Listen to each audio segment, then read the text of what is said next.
The chair recognizes the gentlewoman from Florida, Ms. Demings, for 5 minutes.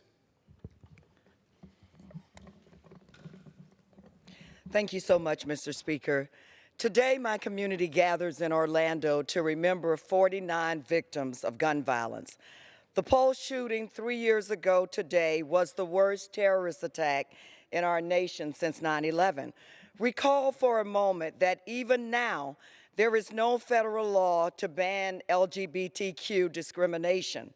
The House passed the Equality Act, but the Senate has refused to bring the legislation to the floor for a vote.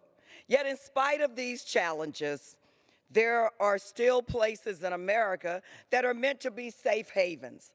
The Pulse Nightclub was such a place where patrons could, as my bishop put it, enjoy a late night fellowship.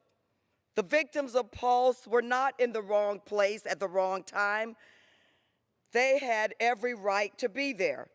And while Congress continues to offer thoughts and prayers, the victims were gunned down while they celebrated birthdays and family and friendships. Let me remind my colleagues on the other side of the aisle what the Bible says. It says that faith without works is dead. Today we remember the victims, but their stories did not end in the early morning hours 3 years ago. The memories of those who died live on in our hearts, and the struggles and triumphs of the survivors are ever before us. Some survivors suffered severe injuries. Others were not physically injured, but still carried the invisible wounds of that tragic moment. One survivor, Orlando Torres, said that the mental scars are never forgotten. Orlando spent hours trapped in the bathroom at Pulse, his clothes soaked in the blood of the people who had been shot. He says, and I quote, "I still worry about it happening again. No matter where I am, I always look for the exit. You don't want to get cornered," unquote. Orlando spoke about the networks of survivors who in America help each other after each mass shooting. He pointed out what we all now know, that after New Zealand's shooting, New Zealand took immediate action. How many more innocent Americans needs to die before we take action here? But still, after all that Orlando has gone through, he remains positive.